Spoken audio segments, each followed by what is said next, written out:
What up, hotheads? I'm Henry, and this is Blaze the Roof. This week, we're reviewing a sauce named Onima Plus. The company is called Onima. It is founded by Taylor Morgan Maines, who was born in Kentucky. His road took him through Belgium as a brewer, and eventually he found himself in Barcelona making hot sauce. Kind of a long journey there. He took the fermentation processes he learned from being a brewer and applied them to hot sauce. Onima is amino spelled backwards, and amino acids are used for fermentation. So the company believes in 9 flavors. One is heat, so it's the warming sensation from the chilies. Savory, the umami-rich, meaty notes. Acid, the bright, tangy elements. Herbal, fresh, green aromatics. Smoke, deep, earthy undertones. Floral, delicate, aromatic notes. Sweet, natural sweetness elements. Citrus, fresh, zesty notes.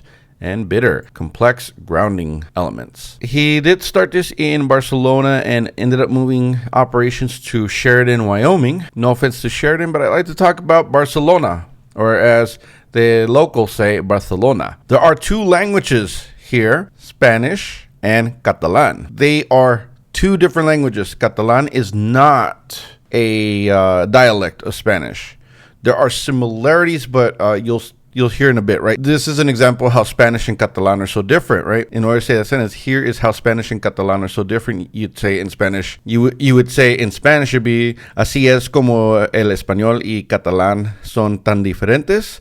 And in Catalan, you would say, it's almost the same, but it's different, and the syntax is different, right? So it's ved aquí como son tan diferentes el castellano y el catalá. The Basilica of La Sagrada Familia is has taken longer to build than it did to build the pyramids. It's one of the only cities to be awarded the Royal Gold Medal for Architecture from the Royal Institute of British Architects. There are over 20 Michelin restaurants in Barcelona alone. It was not always a sunny beach town. Before they hosted the Olympics, the seaside was all industrial, and once they found out they were hosting the Olympics, they committed to a project to beautify the seafront to make it more of an attraction. Before Paris, they were first offered the Eiffel Tower, but they turned it down thinking that the tall structure would be an eyesore and disturb the skyline. Famous people associated with Barcelona include one Pablo Picasso. He spent his formative years here. Pau and Marc Gasol, 2 NBA big men. Gerard Piqué, a footballer, and the guy dumb enough to cheat on Shakira. What a fucking idiot. One of my favorite football managers, Pep Guardiola, in case you can't tell. I'm a Manchester City fan, although they're kind of whack this year, but whatever. And opera tenor Jose Carreras, who is also from Catalan. Let's look at the packaging. It's actually called Onima Pantry, my mistake. And if you look at this here, there's a sun shining right in the middle of everything. It's a blue label with gold foil lettering. And then there's also a piece here that says, straight out of Spain, El Plus is a savory blend of fermented red habanero, roasted koji, and floral olive oil, balanced with smoked paprika and aged sherry vinegar. El Plus is perfect for any dish. It only shows 3 of the vaunted 9 flavors here, which is heat, savory, and acid. The heat's a 6, savory is a 9, and acid is a 5. Now let's look at the ingredients. The ingredients include habanero pepper puree, sherry vinegar, water, onion, garlic, olive oil, rice koji, paprika, salt, coriander seeds. The ingredient I'd like to talk about is koji. So koji is a culture of a fungus prepared on cooked grains or beans. In this case, it's rice, koji rice. And then it's known as Aspergillus oryzae. It's used in fermentation.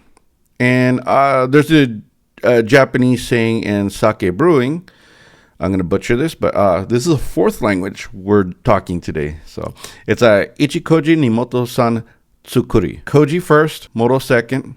Moto is what you feed the culture, sugars, and then brewing third. What this does is it enables items such as umami-rich foods, such as sake, miso, and other fermentations. It dates back to 300 BC in China. Yeast only eats glucose, but rice is made out of complex starches. Koji breaks starches down into simple sugars. That way the yeast can then convert it. And there are a few varieties. There's yellow, white, and black. And yes, koji rice can actually be eaten. Before we get any further, let's hear from this week's sponsor.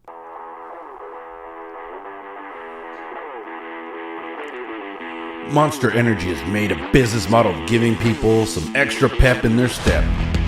Now it's time to put more zip in your pip.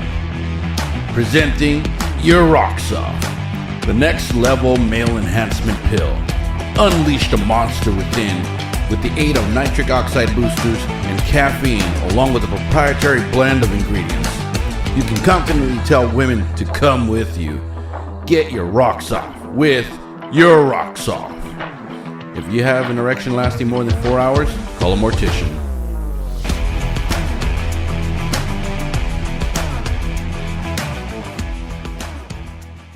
Now for the moment of truth. I smell peppers, but it smells like vinegar, but there's something else which probably is a Koji rice. Again, I've never had Koji rice, so I couldn't tell you what it smells like. So this does clock in at 71,000 SHUs. So the heat is, as they say, it was a 6. We're looking for a rich umami flavor and probably a little bit of acidity too. Brownish red. Well, let's just dive right into it. Here we go. Cheers.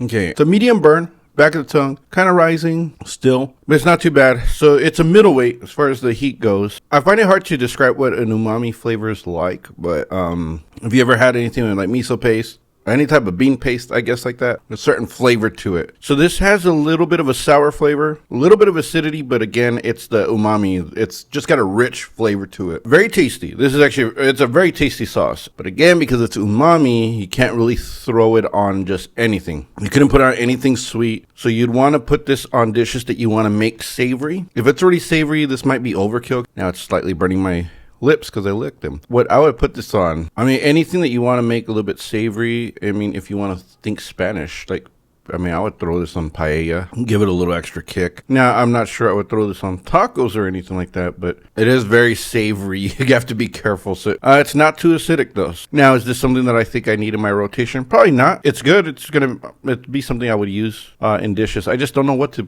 I'm kind of drawing a blank as far as what I would put this on. Let's say put it on everything, but I wouldn't put this in any breakfast though, because I think it's a little rich for that. Oh, this would actually be really good in a Japanese curry. I think it would be great in a nice spicy Japanese curry. I think that'd go great with it. Experiment with it, have a little bit of fun with it. It's not your run-of-the-mill sauce. It's definitely a very different take, but it's also not the most sour, but it does have a rich savory flavor. So but usually when you get fermented sauces, they're kind of sour. This one's not. It's kind of like it's a good balance. So next week I'll be reviewing Fat Cat's German meows.